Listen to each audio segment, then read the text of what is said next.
Hi hello ನಮಸ್ತೆ welcome back to my Suma lifestyle and Suma make our YouTube channel. So ಇದು Sunday log ಆಗಿರುತ್ತೆ. ಸಂಡೆಯ ವಿಶೇಷನ ನಾನು ನಿಮಗೆ ಹೇಳ್ತೀನಿ.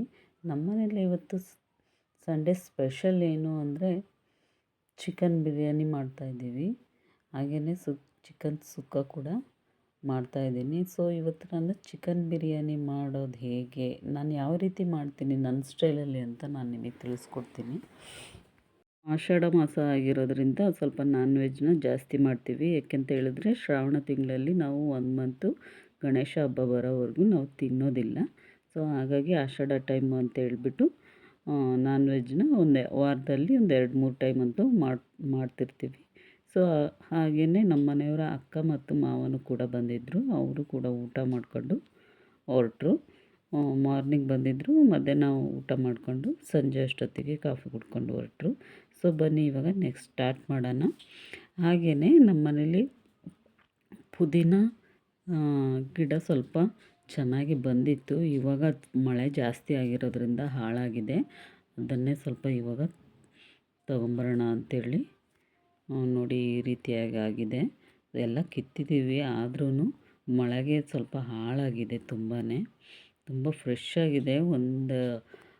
ಸ್ವಲ್ಪ ಕಿತ್ತರೆ ಸಾಕು, ಎಷ್ಟು ಸ್ಮೆಲ್ ಬರುತ್ತೆ ಅಂದರೆ ಪುದೀನದ ಘಮ ತುಂಬಾ ಚೆನ್ನಾಗಿರುತ್ತೆ.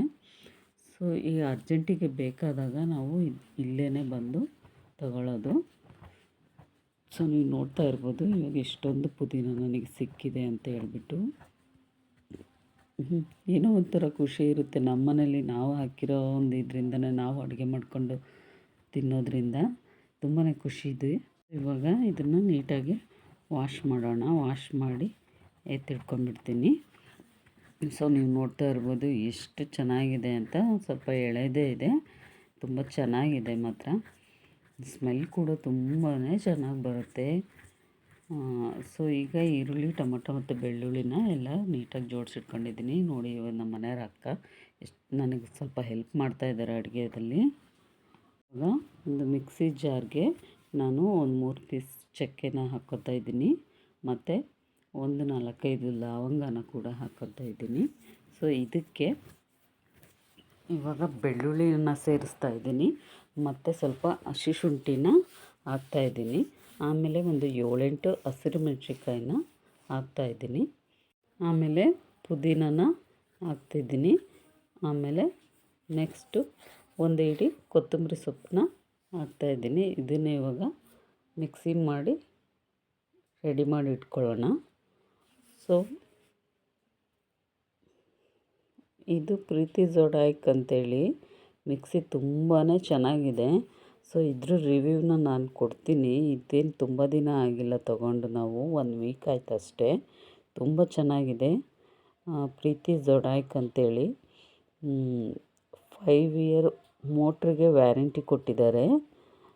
ಎಷ್ಟು ನೈಸಾಗಿ ಮಸಾಲೆ ಆಗುತ್ತೆ ಅಂದರೆ, ನೀವು ಈ ಜಾರ್ನಲ್ಲಿ ಅರಿಶಿನ ಕೊಂಬನ್ನು ಕೂಡ ಪುಡಿ ಮಾಡಿ ಕೊಡುತ್ತೆ, ಅಷ್ಟು ಚೆನ್ನಾಗಿರುತ್ತೆ. ನೀವು ನೋಡ್ತಾ ಇರ್ಬೋದು. ಇದನ್ನು ಒಂದು ರಿವ್ಯೂನ ನಾನು ಇದನ್ನೇ ಒಂದು ಲಾಗ್ ಮಾಡಿ ಅಪ್ಲೋಡ್ ಮಾಡ್ತೀನಿ ನನ್ನ ಯೂಟ್ಯೂಬ್ ಚಾನಲ್ನಲ್ಲಿ. ಪ್ಲೀಸ್ ಹೊಸಬರಿಗೆ ಸಪೋರ್ಟ್ ಮಾಡಿ, ಸಬ್ಸ್ಕ್ರೈಬ್ ಮಾಡಿ, ಲೈಕ್ ಮಾಡಿ ಮತ್ತು ಶೇರ್ ಮಾಡಿ, ಕಮೆಂಟ್ ಮಾಡಿ ಅಂತ ಕೇಳ್ತಾ ಇದ್ದೀನಿ. ಸೊ ಇವಾಗ ಇದು ಮಿಕ್ಸಿ ಆಗಿದೆ, ನೋಡ್ತಾ ಇರ್ಬೋದು. ನೋಡಿ ಎಷ್ಟು ನೈಸಾಗಿ ಬಂದಿದೆ ಅಂಥೇಳಿ. ಸೊ ಬನ್ನಿ ಇವಾಗ ಸ್ಟಾರ್ಟ್ ಮಾಡ್ಕೊಳ್ಳೋಣ. ನೆಕ್ಸ್ಟ್ ಇವಾಗ ಇದು ಪ್ರೆಸ್ಟೀಜ್ ಅವ್ರದ್ದು, ಈ ನಾನ್ ಸ್ಟಿಕ್ ಬಾಣಲೆ ಪ್ರೆಸ್ಟೀಜ್ ಅವ್ರದ್ದು ತುಂಬ ಚೆನ್ನಾಗಿದೆ. ನಾವು ಎಷ್ಟು ಕುಕ್ಕಿಂಗ್ ಮಾಡಿದ್ರು ಇದು ಸಿಯೋದಾಗಲಿ ತಳ ಹಿಡಿಯೋದಾಗಲಿ ಆಗೋದಿಲ್ಲ. ಇದಕ್ಕೆ ಸ್ವಲ್ಪ ಎಣ್ಣೆನ ಹಾಕಿದ್ದೀನಿ. ಇವಾಗ ಚಕ್ಕೆ ಮತ್ತು ಲವಂಗನ ಒಟ್ಟಿಗೆ ನಾನು ಅಟ್ ಎ ಟೈಮ್ ಹಾಕ್ಕೊಂಡಿದ್ದೀನಿ. ಸೊ ನೆಕ್ಸ್ಟು ಇದು ಸ್ವಲ್ಪ ಫ್ರೈ ಆದಮೇಲೆ ಪಲಾವ್ ಎಲೆ ಬರುತ್ತಲ್ವ, ಅದನ್ನು 1-2 ಹಾಕಿದ್ದೀನಿ. ಅದು ಕೂಡ ಸ್ವಲ್ಪ ಫ್ರೈ ಆಗಬೇಕು. ನಂತರ ಸೊ ಚಿಕನ್ ಬಿರಿಯಾನಿ ಅಂದರೆ ಒಬ್ಬೊಬ್ಬರು ಒಂದೊಂದು ರೀತಿ ಸ್ಟೈಲಲ್ಲಿ ಮಾಡ್ತಾರೆ. ಸೊ ಇವಾಗ ನಾನು ಈರುಳ್ಳಿಯನ್ನು ಹಾಕ್ತಾಯಿದ್ದೀನಿ. ಇದು ಕೂಡ ಸ್ವಲ್ಪ ಬ್ರೌನ್ ಕಲರಲ್ಲಿ ಬರೋವರೆಗೂ ಸ್ವಲ್ಪ ಫ್ರೈ ಮಾಡ್ಕೋಬೇಕು. ಸೊ ಒಬ್ಬೊಬ್ಬರು ಒಂದೊಂದು ರೀತಿ ಸ್ಟೈಲಲ್ಲಿ ಮಾಡೋದ್ರಿಂದ ಒಂದೊಂದು ರೀತಿ ರುಚಿ ಕೊಡುತ್ತೆ. ನಾನು ಯಾವಾಗಲೂ ಇದೇ ರೀತಿಯಾಗಿ ಮಾಡೋದು. ಸೊ ನೀವು ಕೂಡ ಇದೇ ರೀತಿ ಮಾಡಿ ನೋಡಿ ಆಮೇಲೆ ನನಗೆ ಕಮೆಂಟ್ ಮಾಡಿ ತಿಳಿಸಿ ಹೇಗಿದೆ ಅಂತ ಹೇಳಿ. ಒಳ್ಳೆ ರುಚಿ ಒಳ್ಳೆ ಟೇಸ್ಟನ್ನು ಕೂಡ ಇದು ಒಂಥರ ಡಿಫ್ರೆಂಟಾಗಿರುತ್ತೆ. ನಂತರ ನಾನು ಟೊಮೊಟೊನ ಹಾಕ್ತಾಯಿದ್ದೀನಿ. ಸೊ ಟೊಮೊಟೊನ ಹಾಕಿ ಇದು ಸ್ವಲ್ಪ ಫ್ರೈ ಆಗಬೇಕು. ಚೆನ್ನಾಗಿ ಫ್ರೈ ಆದ ನಂತರ ನೋಡಿ, ನಾನಿದು ಫಸ್ಟ್ ಟೈಮ್ ನಾನು ಈ ರೀತಿ ಡ್ರೈಪಾಡ್ನ ಇಟ್ಕೊಂಡು ವೀಡಿಯೋ ಮಾಡ್ತಿರೋದು. ಅಷ್ಟು ಸರಿಯಾಗಿ ನನಗೆ ಕಂಫರ್ಟಬಲ್ ಆಗ್ತಾಯಿಲ್ಲ ಅಂತ ಅನ್ನಿಸ್ತು. ಸೊ ಸ್ವಲ್ಪ ಸರಿ ಮಾಡಿಕೊಂಡೆ. ನಂತರ ಇದು ಸ್ವಲ್ಪ ಫ್ರೈ ಆಗಬೇಕು. ಫ್ರೈ ಆದ ನಂತರ ಅದ್ರ ಈರುಳ್ಳಿ ಮತ್ತು ಟೊಮೊಟೊದ ಒಂದು ಪರಿಮಳ ಏನಿರುತ್ತೆ ಅದು ಎಣ್ಣೆಯಲ್ಲಿ ನೀಟಾಗಿ ಈ ರೀತಿಯಾಗಿ ಆಗಬೇಕು. ನೋಡಿ ಇದು ಸ್ವಲ್ಪ ಮಟ್ಟಿಗೆ ಆಗಿದೆ.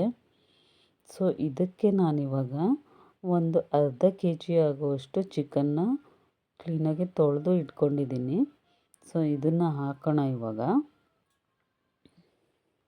ಸೊ ನೋಡಿ, ಇವಾಗ ಇದು ಈ ರೀತಿಯಾಗಿ ಬ್ರೌನ್ ಕಲರಲ್ಲಿ ಈರುಳ್ಳಿ ಮತ್ತು ಟೊಮೊಟೊ ಬರಬೇಕು. ನಂತರ ನಾನು ಚಿಕನ್ನ ಹಾಕ್ತಾಯಿದ್ದೀನಿ. ಚಿಕನ್ನ ಹಾಕ್ಬಿಟ್ಟು ನೀಟಾಗಿ ಮಿಕ್ಸಪ್ ಮಾಡ್ಕೋಬೇಕು.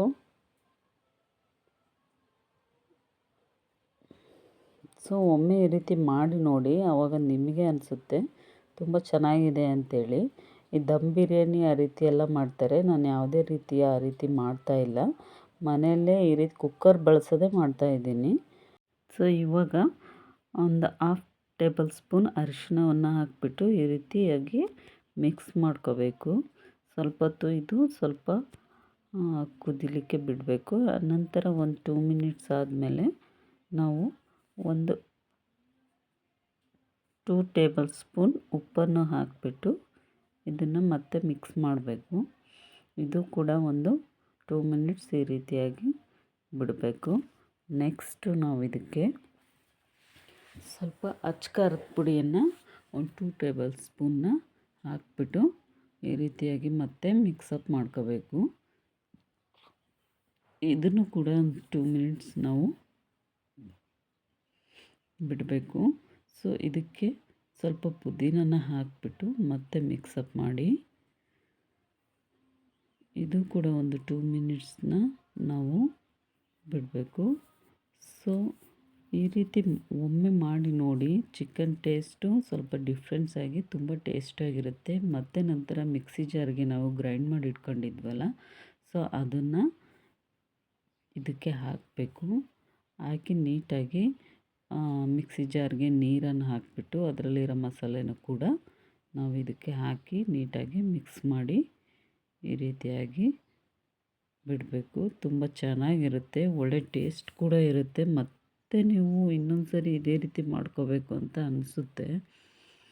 ಅಷ್ಟು ತುಂಬ ಚೆನ್ನಾಗಿರುತ್ತೆ. ನಮ್ಮ ಮನೆಯಲ್ಲಿ ನಾನು ಮಾಡೋ ಚಿಕನ್ ಬಿರಿಯಾನಿ ತುಂಬ ಫೇಮಸ್ ಅಂತಲೇ ಹೇಳ್ಬೋದು.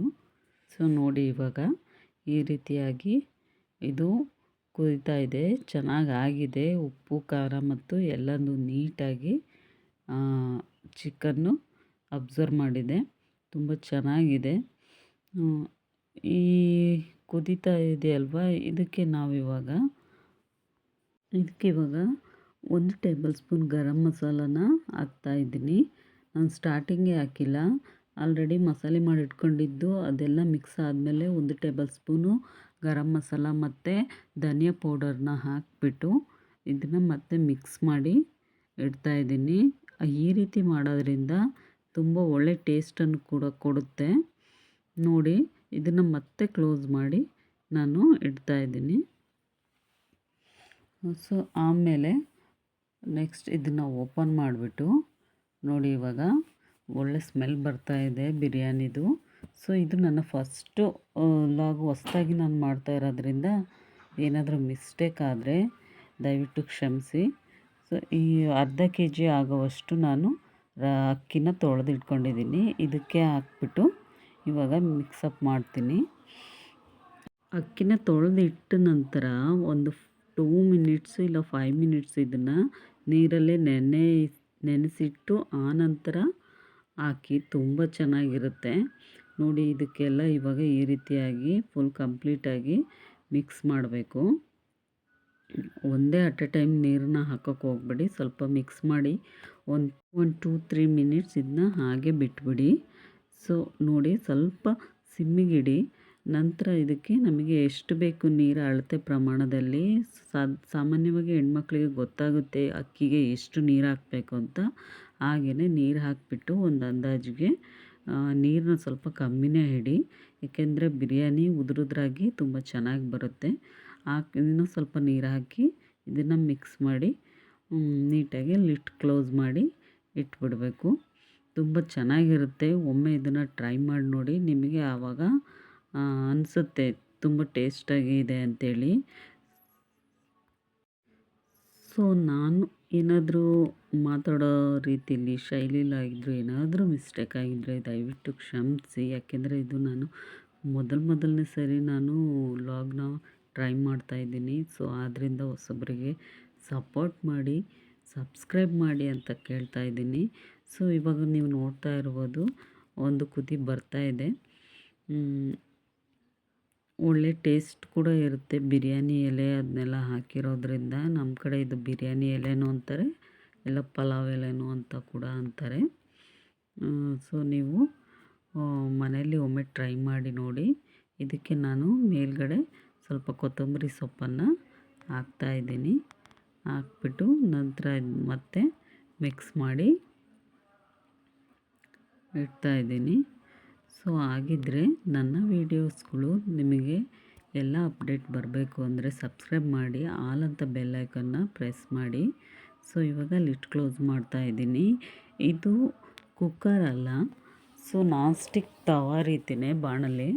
ಸೊ ಲಿಡ್ ಕ್ಲೋಸ್ ಮಾಡಿದ ನಂತರ ಒಮ್ಮೆ ಮತ್ತೊಂದು ಸರಿ ಮಿಕ್ಸ್ ಮಾಡಿ ಮತ್ತೆ ಲಿಡ್ ಕ್ಲೋಸ್ ಮಾಡಿ. ನಾವು ಕುಕ್ಕರಲ್ಲಿ ಯಾವ ರೀತಿ ಮಾಡ್ತೀವೋ ಅದೇ ರೀತಿ ಸೇಮ್ ಟು ಸೇಮ್ ಆಗುತ್ತೆ. ಇವಾಗ ನೋಡಿ, ಓಪನ್ ಮಾಡ್ತೀನಿ. ಎಷ್ಟು ಉದುರಾಗಿ ಬಿರಿಯಾನಿ ಆಗಿದೆ ಅಂಥೇಳಿ. ತುಂಬ ಟೇಸ್ಟಾಗಿತ್ತು ಅಂತ ಹೇಳ್ತಾಯಿದ್ರು ಎಲ್ಲರೂ. ನನಗಂತೂ ತುಂಬ ಖುಷಿಯಾಗುತ್ತೆ. ನಾನು ಬಿರಿಯಾನಿ ಯಾವಾಗಲೂ ಇದೇ ರೀತಿಯಾಗಿ ಮನೆಯಲ್ಲಿ ಮಾಡೋದು. ಹಾಗಾಗಿ ಎಲ್ಲರೂ ತುಂಬಾ ಇಷ್ಟಪಟ್ಟು ತಿಂತಾರೆ. ಓಕೆ, ನೆಕ್ಸ್ಟ್ ವಿಡಿಯೋದಲ್ಲಿ ಸಿಗ್ತೀನಿ. ಬಾಯ್.